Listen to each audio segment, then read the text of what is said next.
So welcome to episode 7 of Talking About Our Generation, the weekly look back at the glamorous history of rock and pop. My name's Gary McVeigh-Kane. I'm joined as always by my partner in pop, Simon Warner. Gary, yeah, how are you? I'm not too bad, Simon. Yeah, I've been pondering something over the last few weeks, and it's this, and it's quite an interesting question to pose to you. We all have music, like me. You're always looking for new music, but there's always music that from the past that you always kind of go to that you really like.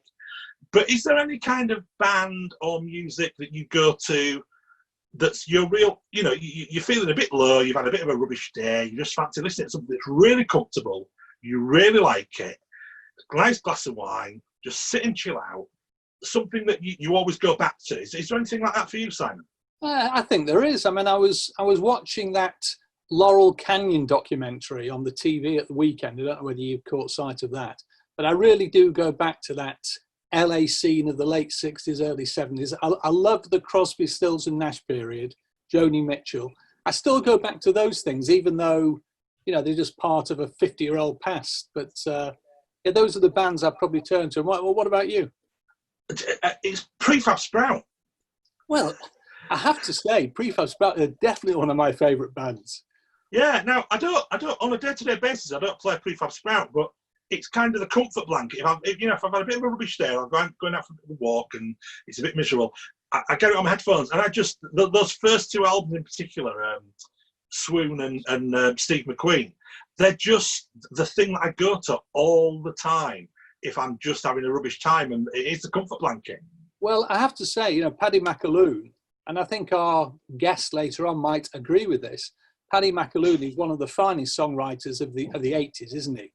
Okay, well, the word polymath is thrown around quite often, but I think we've got a genuine polymath today, a man who's been a school teacher, head teacher no less, gone into musical writing music, kind of helping bands formulate their style and progress themselves along. He's a poet, he's been a journalist, and an all-round good guy. So Heath Common, welcome to Talk About Our Generation. Thanks ever so much for the welcome. I've got a name drop for you straight away. Are you ready for a name drop? Give us a name drop. I used to interview Paddy McAloon a lot, and some of my interviews are on that Prefab Sprout website that you're talking about. So fantastic. If you type in one of my pseudonyms, as Simon knows, I've got millions of pseudonyms, Billy Smith, you'll see quite a few of my articles come up on that website. And the reason I am facetiously name dropping is I have to tell you, Gary, that Paddy is one of the greatest people I've ever met. Seriously, as a practicing Catholic, which is what I am, Paddy is one of the few people who can talk to me about that. At one time, he was hoping to become a priest, and he can talk about it without any embarrassment or any, silliness, for want of a better word. So whilst you've raised the word of Paddy McAloon and his huge talent, I will tell you, in all seriousness, he's one of the greatest people I've ever met, God bless him. It is, but it's fascinating that all of us have got a soft spot for Paddy McAloon. And Gary was just saying, what's your go-to music if you're feeling as if you need a comfort blanket? Is there anything that you'd say you turn to? Oh, definitely. I can answer that straight away. I thought of the answer when I was listening to Gary reply to you. It's The Fall. I hate to bring this up on your respectable program, but that feeling you used to get as a kid when you squeezed the spot? That's the feeling that The Fall generate in me. Because if you've had a dreadful day and you want to take it out on yourself, the appalling day you've had, then put The Fall on, because it's like sandpaper running across your cheek, isn't it? Yes. But I also wrote a poem. I wrote some words about a night that Mark Smith and I spent at the Hacienda when we went to see William Burroughs. And when I used to support The Fall, I used to read it halfway through the set, halfway through it. You remember Ick, Sam? Do you remember Ick? I do remember it, yeah. Halfway through my band Ick's set, we'd have a lull where I'd read this poem about Marquis Smith on the night we went to the Hacienda to see William Burroughs. And one night we were at Teesside Poly. I didn't know, but he'd come out behind me. You know, I mean, this is most unlike him to do anything like that. But he came out and stood behind me without me knowing. And the audience, it was a sellout audience, Teesside Poly at Middlesbrough, went balmy. And I thought, chuffing heck, they like me poem. Wow, this is good. Yeah, now people are recognising my genius. And it wasn't till I looked round and there's him, you know, well, I don't know if it was flicking bees or what, it's something like that. So I went from feeling, yeah, I am the man, I am the new man here, to thinking, you prat, you prat. That kind of sums up Marquis Smith, doesn't it? One experience, really. Too damn right, yeah. Well, today we're going to spend a little time thinking about the relationship between politics and popular music. And there are those cynics who believe the two things should never join hands and should never get together. There are others who see pop and rock and rap and other styles, particularly punk, for example, as platforms where people, you know, can really express their political feelings and connect with the wider public. And I know that you, Heath, are in the middle of working on a musical which celebrates the great Labour figurehead, Keir Hardie. You might tell us something about that a bit later on. But you're obviously one of those people who feels as if popular music and politics can be in the same room. I mean, what is your feeling about the link between the two fields? Well, as you just clearly intimated, Simon, I think that they are closely connected. And, you know, we can look at different periods. You've just spoken about the punk period, the one that preceded that, the countercultural period. If we look at those respectively, I won't look at loads of different periods, but let's look at the countercultural period and the way that politics, i.e. a new way of thinking, and music also being defined by that, i.e. a new way of thinking, led very much to defining the world in which we live in today. In that, I don't think, to be honest, that Silicon Valley and the whole information technology revolution would have taken place had it not been for the countercultural politics.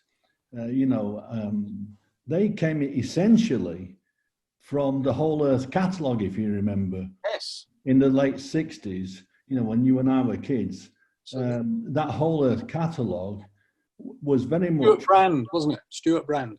Absolutely. Yeah. And it inspired the information technology innovators to dream about the internet and the way in which the internet could be used for a common good and a common purpose, rather than how it might be hijacked in order to make money. I mean, what's really happened is that it's become a pure thing as the internet. I know that we've got problems with Facebook and Twitter periodically, but essentially it can still be used for the force of good. And so let me say that about countercultural politics, and let me talk also about the punk period, which effectively wiped the slate clean, for want of a better definition.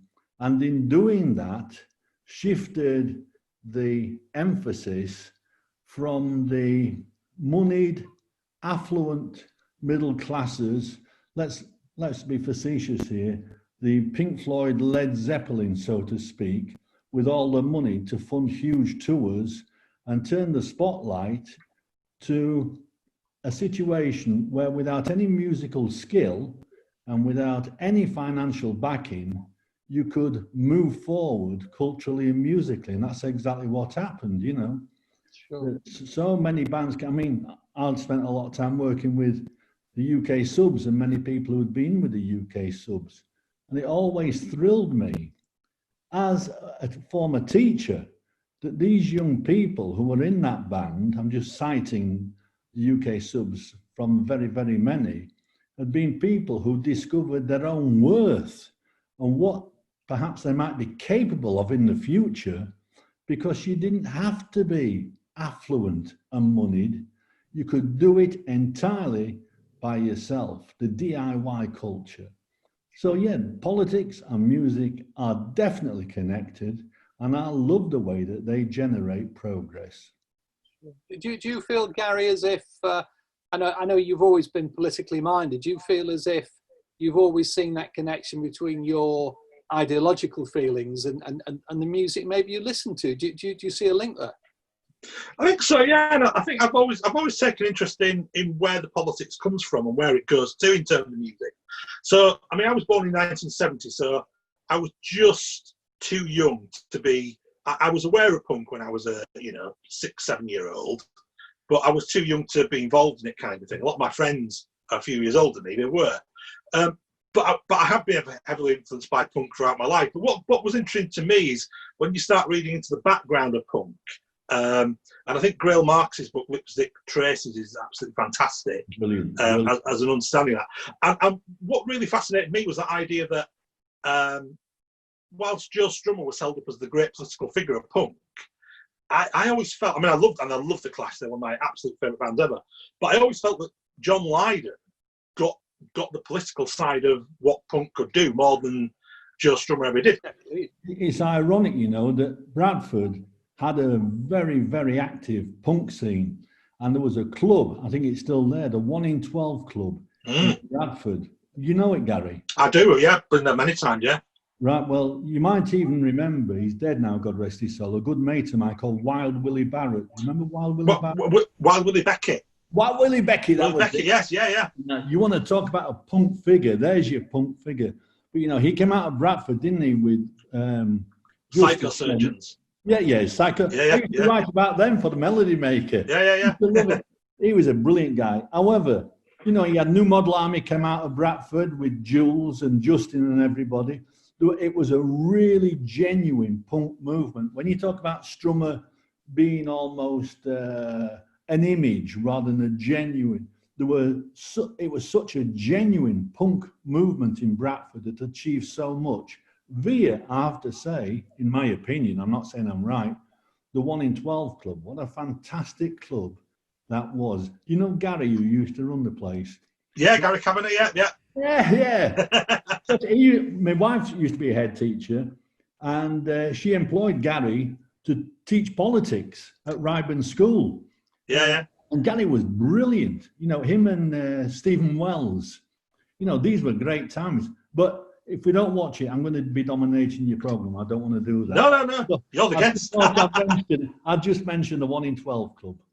And in a sense, Billy Bragg was the guy, I suppose, in the 80s who began to make those links between saying, okay, we can be political musicians on the outside, or we can work with political parties, and particularly through Red Wedge, work with Labour Party.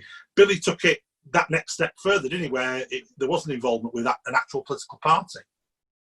Did you, Heath, have any link to the Red Wedge scene? I mean, I went along to the gigs, but do you remember it as a time when you were associated with some of the artists who were supporting that venture?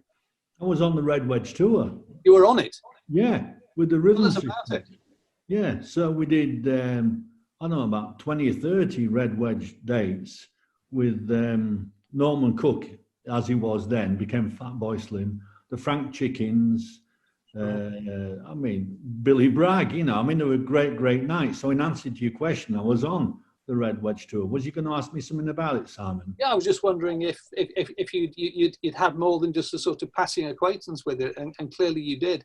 Did you feel on those nights of those tours that you were connecting with audiences, or were people just turning up to see rock stars play? Yeah, well, the context of the time was, this isn't my theory, this is fact. Red Wedge was essentially a reaction towards the Thatcherism of that time. And therefore, when people did turn up, they weren't, in my opinion, they weren't turning up to see the bands and, I went to see Paul Weller last night. It was almost a personal statement by those people coming through the door. I'm coming here to watch what's going on, but part of my presence here is to say, I don't like Thatcherism. I don't like the way this country's going. Now, that's not a theory, Simon. That's a fact of the time.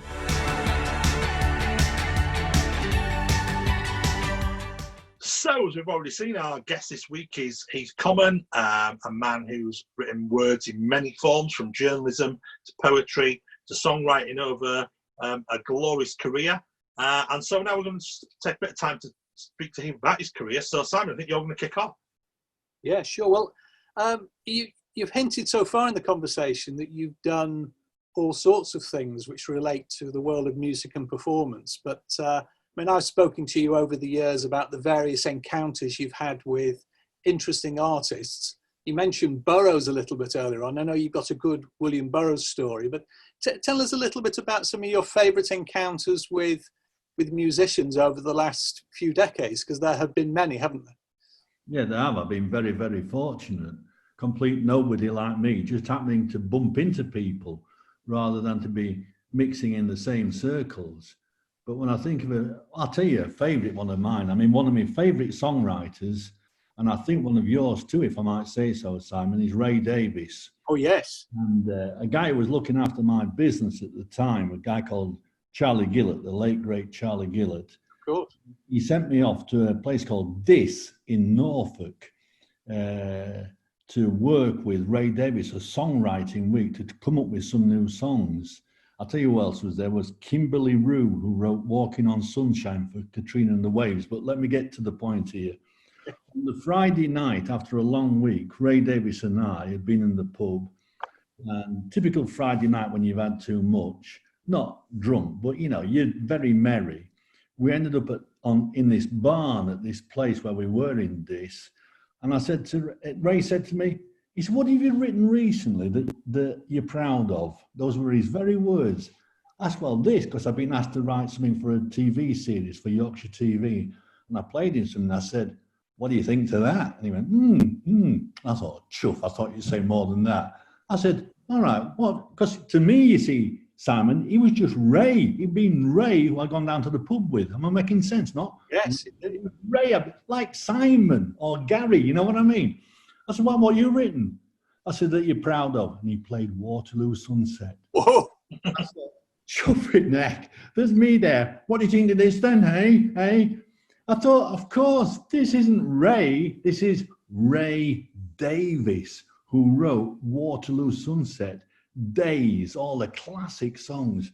And if I conclude, I'll just tell you this.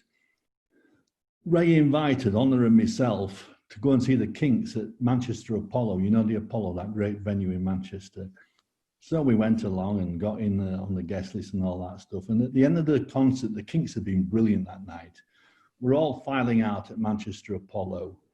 And then suddenly somebody said, they're back on, as we're exiting the theatre. So everybody about turned and went back in, and in a way it was a bit dangerous because we're all, you know, like a Ellen Road, you know, when everybody goes back in a rush. And then you found a seat wherever you could sit down, and Ray walks up, he says, he was by himself with his guitar. He said, "I'm sorry about this." He says, "I've forgotten about this." He says, I intended to do it. He says, "This is about a night in Dis in Norfolk, and it's for Bill and Honor." You know, Bill's my real name. He says, "It's for Bill and Honor." And he started playing Waterloo Sunset. God, it was just a magical moment. So he's saying, "Tell me about the favourite time you met somebody famous." That's definitely one of them, mate. Ray Davies. And I know that you and I have got an interest in the American beat writers. Definitely. You told me a tale once about how you were you in Holland and supporting William Burroughs or something. What was all that about? That was with Ick. That was just Trevor and I in Ick.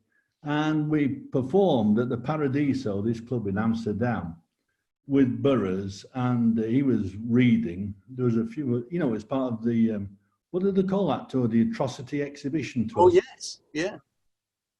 And anyway, after the performances, he was interviewed in the dressing room, and he was talking about this great single that he'd heard by Ick, that's us.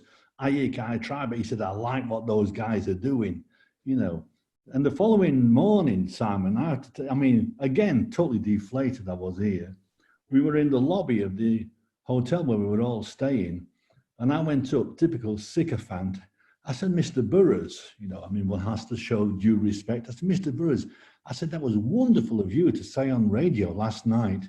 how much do you like what Trevor and I are doing and how much you like our single? He said, I didn't say anything. I said, I thought it was a joke, I said, you did, you know what you said? He said, I have no recollection at all. And it wasn't being nasty. That was, as you know, that was Burroughs. Don't get above, this was the implication. Don't get above yourself, mate. Don't think you're the new I am. He just said, I don't remember saying that at all. And when I mentioned that we were going to have this three-way, this ménage à trois on Zoom, Gary said to me that he was very fond, and this is a completely different topic now, he's very fond of the Rhythm Sisters in the 1980s, these two amazing young women who fronted the band that you were very much part of. How did that Rhythm Sisters thing happen in the later 1980s? Sure. Trevor and I, this bloke, Trevor Dollive, we were recording at Abbey Mills on Kirkstall Road in Leeds. And the guy who owned the studio said, oh, I've got these girls coming in, the Mice. And they were Debbie and Mandy Leake.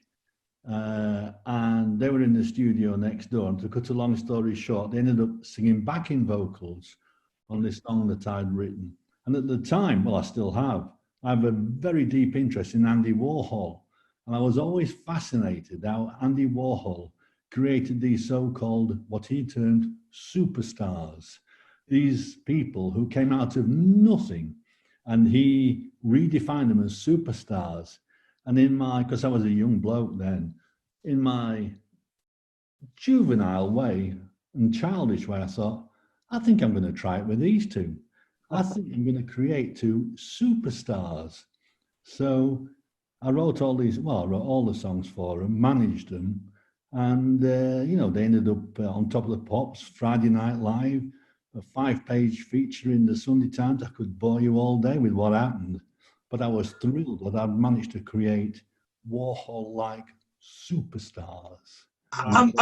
Because I absolutely loved the Rhythm Sisters when they first came out, and I bought the records and everything, and it did seem at one point that they were going to go on and become really big stars out of Leeds, and then it just seemed to go and evaporate and disappear. What kind of happened from your point of view? Why did it all kind of fall apart so quickly? Well, basically, I'll tell you what happened was the cartel, what was called the cartel, Rough Trade and all the independent, it collapsed. So that we were on Red Rhino, and Red Rhino, as a record label, Tony Kaye's record label, collapsed. And we'd had such a good working relationship with Tony because, I mean this seriously, Gary, he was just like you and Simon are. I could talk to him. We were the same social and political persuasion. Everything worked. And once the cartel collapsed and the majors came sniffing round, because, I mean, I was a teacher. That's what I was doing. The Rhythm Sisters was effectively a hobby. It was an expense, as I've just said. Let's create Warhol superstars and all that facetious nonsense. And when the majors came in and started talking big money, as they did, then, as always, things started to fall apart. Now, hold on. You're saying that you wrote all the stuff, but we want to be writing some stuff now because that's where the money is in publishing. Am I making sense? Yeah. Effectively, I got bored with something which was essentially a hobby. And I'm being serious now, Gary. It's like you're supporting Leeds United and Leeds being relegated. You know that feeling in the pit of your stomach, I don't like this anymore. This isn't what I came into this for.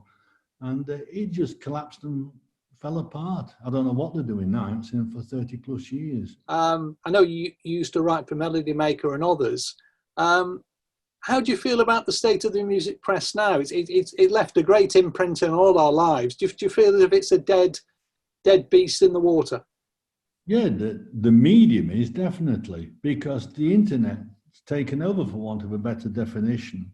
So it's gone. I mean, I remember in the late 60s, early 70s, my life revolved around the day that Melody Maker and NME came out every week. It defined excitement. It was almost like football on a Saturday. Enemy and Melody Maker being published on a Thursday was up there with that. But as I've just said to Gary about different acts, everything has its time. And the print music industry has had its time. Yes. And something will come in to replace it. What it is, I don't know. My sister, Jill, she runs this thing with John Robb, this guy from Manchester, called Louder Than Words, this festival. And Simon's been with me sometimes. In fact, Simon used to be part of Louder Than Words. And when you're there, this weekend festival, which is an annual event, you can feel again the excitement of print. Would you agree with that, Simon? I would. I mean, I think there is still a constituency of a certain age, people over the age of 40 or 45, who still hunger for writing about rock music, about rock culture. They want to buy magazines, they want to buy the books, and Louder Than Words is about rock writing. And you're right. If you're in a certain age bracket, there is still that hunger to devour the word on the page. I don't think people under 40 are going to ever catch up with the sort of phenomenon that is or was. I think it is a slightly historic thing, but Louder Than Words is keeping the flame burning for sure. Absolutely, absolutely. So let's see what comes next via the younger generation and what they generate. I don't throw in the gauntlet down there as a challenge. I'm just fascinated as to what inevitably the social culture of adolescence will generate next. It's a fascinating thought. So in part 3 of our show, we always ask our guests, and this week it's Heath Common, we always ask our guests to bring a piece of music to the table that they'd like to discuss and talk about. And Heath, you'd like to talk about an amazing song that's had such a wonderful history, Mac the Knife. So tell us why you decided to bring that to the table. Now, I've decided to choose that, Gary, because at the moment, as you know, I'm involved in the writing of this musical about Keir Hardie, along with my mate, John Hardy. And when you asked me to choose something for this programme, I thought, right, Mac the Knife is perfect to sit alongside what we're doing with the Keir Hardie musical. Brecht and Weil are two of my favourite creators. I'll call them no more than that, because Brecht's not a songwriter, but he's very much a political thinker, as Kurt Weill is as well. And I chose a song as a result of its similarity to what I'm doing professionally at the moment with the musical. So it's been a big inspiration then in terms of your writing in this form. That's been a big inspiration, has it, throughout the opera? Politically, yeah. Not the song style, but what Brecht and Kurt Weill did in terms of political nous and their conception of how they might change society. I mean, if you see, the film of Threepenny Opera, it's a wonderful scene when the people gather round, the crowd gather round, and they're inspired, because what hooks them, and this is sometimes an important verb to use in terms of politics, you can pontificate all day long about politics, and sometimes, if you listen to people talking endlessly about politics, it turns everybody off. I mean, Brexit's a perfect example of that. But if you are communicating a political message via the medium of a song hook, and Mac the Knife is one of the great hooks of all time, isn't it? Then you can convince your audience very quickly. For want of a better cliche, Gary, Simon, you are sweetening the pill with a hook. And both Brecht and Weill were superb at doing that. But it was a fascinating song, because in the late 1920s, opera version was first performed in Berlin. I think it was in the German Mac die Nesse, wasn't it? Something very close to that. And it was a sinister, dark song about a gangster operating in the underworld.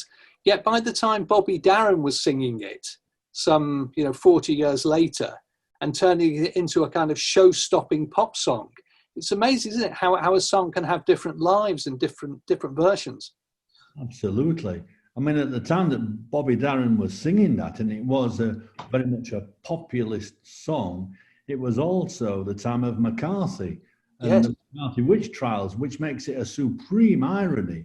I'll just say something about the McCarthy witch trials, in that they were seeking in the States to label anybody from the entertainment industry who might have any remote communist leanings.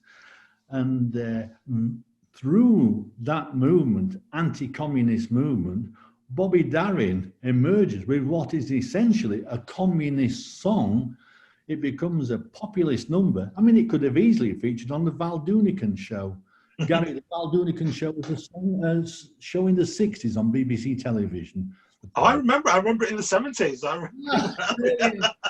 You communist. Yeah. But it is, and Simon's right, it's interesting that a song that comes from such an overtly political work can have a life that's totally external, and particularly by the time you get somebody like Frank Sinatra covering it as well, who you think possibly didn't buy into that politics of where it came from. But a great song can exist in its own right, can't it, in that way? Yeah, because of, I'll use these words again, because of the hook communicating all the time. It's a wonderful thing if you can create hooks of that nature. I mean, the other person who could do that was Burt Bacharach. I mean, I'm not pretending Burt Bacharach was in any way political, but by goodness me, he and Hal David had this unbelievable ability to capture the Western world public. Let me generalize as much as that, with hooks. You imagine if Bacharach and David had been political entities, goodness me, we might have had a much more different world, mightn't we? Well, let's turn finally then to a song that you've written recently as part of this work that you're doing about Keir Hardie, and a song that you want to talk about, the Miners' Dance. Can you tell us a little bit about that song in particular and about the wider piece that it's going to fit into? Yeah, let me say immediately, the song is written by John Hardie and myself. So it's very much John Hardie and me, Heath Common. Let me think. Well, I'll tell you what I'll say. I'm the first generation. Me and my brother, Mark, were the first generation not to go down the mine, right? And that's a massive thing to us. I'm from Normanton. And when you speak to people in Normanton or any other mining community, I used to be a deputy head in Barnsley, at that school where the film Cares, but that's another story. But you talk to people at Barnsley about their time down the mines. These were hideous, hideous times. So the Miners' song is about Keir Hardie being a miner, but it's also about how he was seeking to bring great light to the people who, this sounds very cliche, but who worked in great darkness 24/7. Now this piece that you and John have written, and one thing I did want to ask you, is John any relative of Keir Hardie? Because he shares his name, doesn't he? Yeah, he's a direct descendant. He's a direct. I didn't realise that until I've confirmed that with you now. So he's a descendant of the Hardie family. Yes, indeed. And he with you has written this wonderfully exuberant piece, which you might tell us a little bit more about in terms of the recording. But one thing I noticed on the recording, your voice appears in there, and you tell the performers or the dancers to go to the right or go to the left. And would you be embarrassed if I said to you, it reminded me a little bit of Malcolm McLaren in Buffalo Girls? That's brilliant. I love that. I love Buffalo Girls. But ironically, I mean, he's coming out of the boroughs of New York there with his proclamations, as you know. But I was thinking more of the Morris dancers. Right. And the Morris dancers moving to the right, moving to the left. But I'll tell you what I was thinking of in particular, Simon. And again, I emphasize I'm being serious. I was thinking, hopefully, with any musical, you hit right across the age groups. And although this song might hopefully work with young people of my daughter's age, I wonder if it might also work at a family wedding. You know, when everybody's had a few too many drinks and something comes on and everybody gets up on the dance floor. Well, if move to the right, move to the left can become a cliche where Granny says while shaking her leg, move to the right, move to the left. Am I making sense? It's that hook again, isn't it? You were talking about earlier. It's that hook. That's exactly it, Gary. Yeah. Let's hook in. That's what musicals are all about in terms of marketing, as you know, lads. In terms of that, Heath, what? I mean, I know we're in a very difficult time at the moment in terms of theatres being closed and all that kind of thing. What's the projected idea of how you're going to move forward with this musical? Right, well, if you'd have asked me that on January the 1st of this year, I'd have had an informed answer about a great plan and how it was going to be marketed at the Edinburgh Festival and subsequently at in the West End, hopefully. You know, I'd have had a considered answer. But now, in, 7 months, things have changed totally. So now by we, I mean me and John Hardy and the lady who wrote the play, Helen Shea, she's a great playwright, we're thinking about what we're terming guerrilla performances, turning up at places, providing that it's safe to do so. I'm being serious. In other words, social distancing and everything, and staging performances in places where normally performances would not be taking place. And if we can reintroduce the concept of theatre into people's lives, not through theatres, but through spaces which are redefined as performance places, then that will do us. Because basically, it's a political play with a political message. And as I keep saying, I keep repeating this phrase, the more people we can hit with that political message, i.e. Keir Hardie stood for this, don't you think there are elements of his life that we might all admire? The more we can share that with people and champion it in what will now be exceptional circumstances, the better.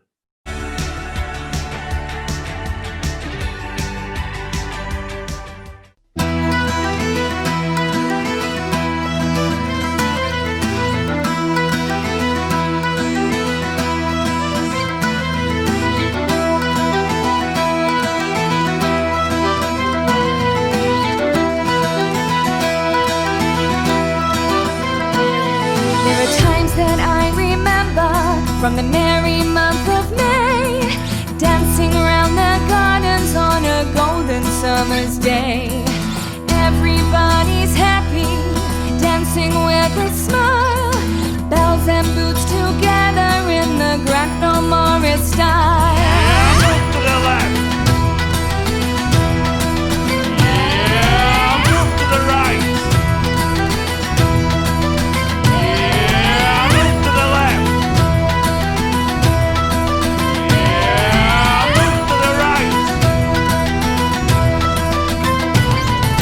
Now the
So just to round off, say thank you then. I mean, what's been fascinating about this chat today that we've had is, and we've counted this on in a number of our interviews, me and Simon, you know, it's this interconnectedness between, you know, like I know you and Simon have worked together, me and Simon have worked together. I've never met you before, but I think we've found lots of different connections that we've all had today, and I think that's what's been so fascinating about doing these interviews. It's finding people who you know, we have these connections with. It's been absolutely fascinating hearing about your musical and writing past, and I wish you every success with the Keir Harvey musical going forward in safer and better times. And I'd just like to say thank you, Heath Common, for sharing your time with us today. You're a great man, Gary, and Simon is too, but I must leave you with this thought. Another connection between the three of us is that you and I are big Leeds supporters, and unfortunately, let's face it, let's put the cards on the table, Mr. Warner is Man U. We'll have you next season, we'll have you.